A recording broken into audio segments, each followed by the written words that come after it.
Hello friends, welcome to the next part of the chapter Matter in our surrounding.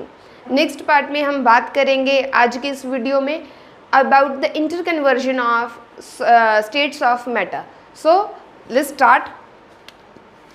हमारे पास तीन states हैं. First is solid, liquid and gas. इसका क्या देखना है हमने? इंटरकन्वर्जन. लेकिन उससे पहले मैं सिर्फ एक चीज़ के बारे में कहूँगी कि जब भी हमें किसी स्टेट का देखना होता है कि कोई चीज़ स्टेट के लिए रिस्पॉन्सिबल है, किस चीज़ से हमें पता चलता है कि मैटर किस स्टेट में है? That is attractive forces and motion. दो चीज़ें रिस्पॉन्सिबल हैं, अट्रैक्टिव फोर्सेस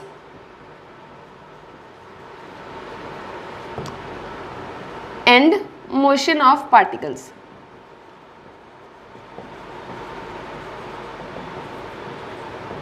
इन दोनों के हिसाब से हमें पता चल जाता है कि कौन सी स्टेट में हमारा मैटर पड़ा है.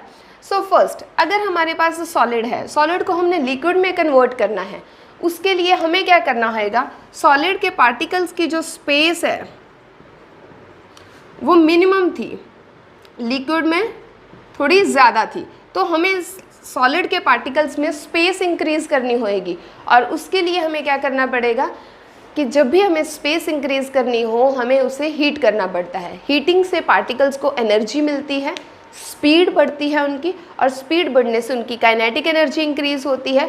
काइनेटिक एनर्जी इंक्रीज होने से उनमें आपस में डिस्टेंस आता है. मैंने कहा था अट्रैक्टिव फोर्सेस और मोशन. जैसे ही हम इसे हीट करेंगे, हीट करने से हम क्या कर देंगे, उसको पार्टिकल्स में स्पेस इंक्रीज हो जाएगी. स्पेस इंक्रीज हो जाएगी तो वो किस साइज में चले जाएंगे? लिक्विड की स्टेट में चले जाएंगे, क्योंकि लिक्विड वाले पार्टिकल्स का डिस्टेंस उनके पास आ जाएगा. हमने हीट किया, उनका मोशन इंक्रीज हुआ, मीन्स उनमें स्पीड आई.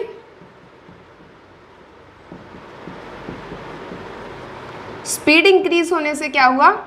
काइनेटिक एनर्जी इंक्रीज हो गई. अब काइनेटिक एनर्जी इंक्रीज हो गई है, पार्टिकल्स मूव कर रहे हैं, और वो किस लेवल तक के डिस्टेंस तक चले गए हैं जो लिक्विड स्टेट के लिए रिस्पॉन्सिबल होता है. अब उनमें उतनी ही अट्रैक्टिव फोर्स है जितनी लिक्विड के पार्टिकल्स के पास होती है.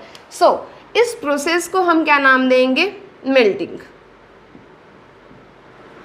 अगर मेल्टिंग की डेफिनेशन हमने लिखनी है, that should be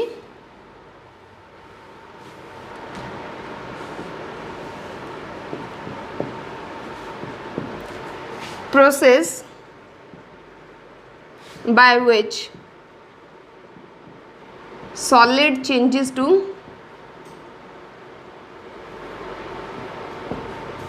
liquid at constant temperature, or I can say at melting point.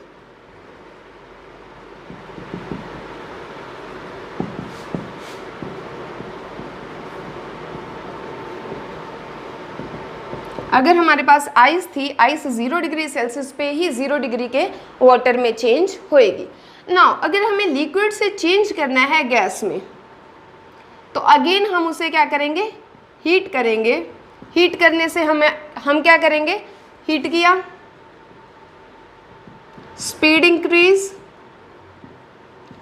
Increase के बाद काइनेटिक एनर्जी इंक्रीज. अब काइनेटिक एनर्जी इंक्रीज हुई, अभी पार्टिकल्स कितनी स्पेस में आ गए? अभी पार्टिकल्स का जो डिस्टेंस है वो इतना बढ़ गया, वो बहुत दूर दूर हो गए, और वो किस स्टेट में चले गए? गैसियस स्टेट में चले गए. और इस प्रोसेस को हम क्या कहेंगे? वेपराइजेशन. क्या नाम देंगे? Vaporisation.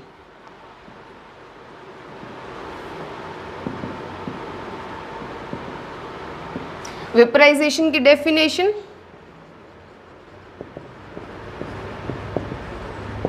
process by which liquid changes to gas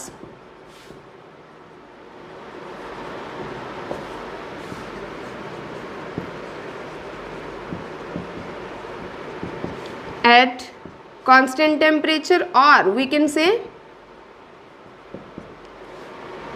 boiling point.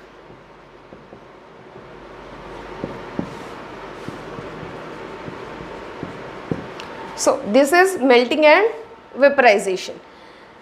इसके बाद बात आती है कि अगर मुझे गैस को लिक्विड में चेंज करना है, अगर गैसेस को लिक्विड में लेके जाना है तो मुझे उसका पार्टिकल डिस्टेंस डिक्रीज करना होएगा। पहले इतनी दूर थे, अभी मुझे वो कितनी दूर चाहिए, सिर्फ इतनी दूर चाहिए, तो उनका डिस्टेंस डिक्रीज करना होएगा।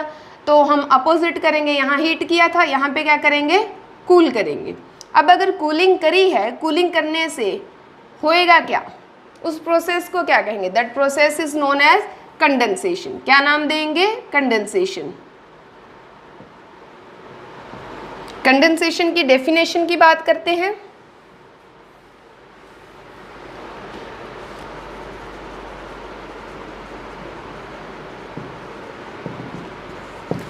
Condensation is defined as the process by which gases changes into liquid at constant temperature. Process by which gases changes to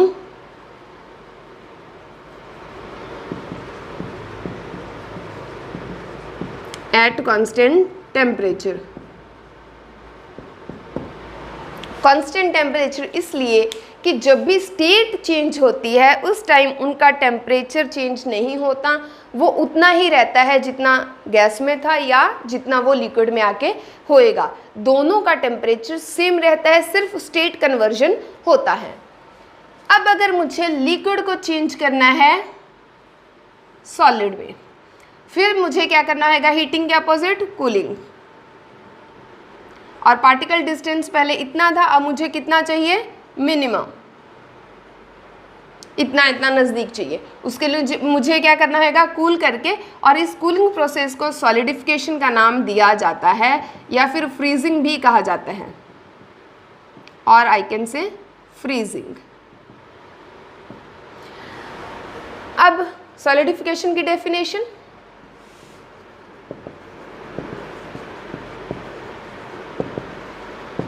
process by which liquid changes to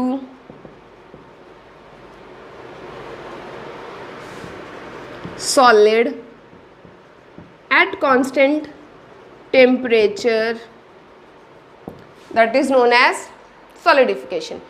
अगर मैं सॉलिड को डायरेक्टली कन्वर्ट कर दूं gases में, या फिर gas को directly convert कर दूं सॉलिड में, ये दो डायरेक्ट कन्वर्जन्स हैं। जब सॉलिड लिक्विड स्टेट में और गैस लिक्विड स्टेट में आए बिना डायरेक्टली एक दूसरे में कन्वर्ट होते हैं। When solid is directly converted into gas, that process is known as sublimation. Sublimation क्या होता है, when solid directly converted into gas state, it is called sublimation.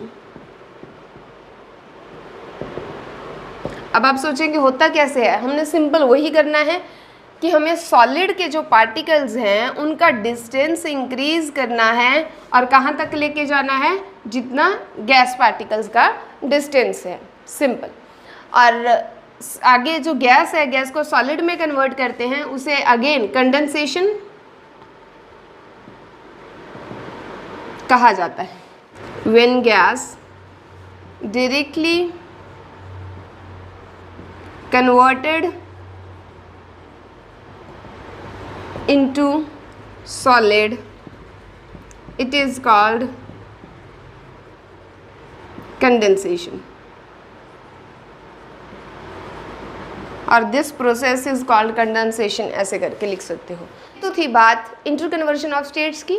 Next video में बाकी के टॉपिक्स के बारे में बात करेंगे, और आई होप आपको इंटरकन्वर्जन बिल्कुल समझ आ गया है। और इस वीडियो को शेयर ज़रूर कीजिए, बिकॉज इस लॉकडाउन में आपके फ्रेंड्स को इसकी ज़रूरत है।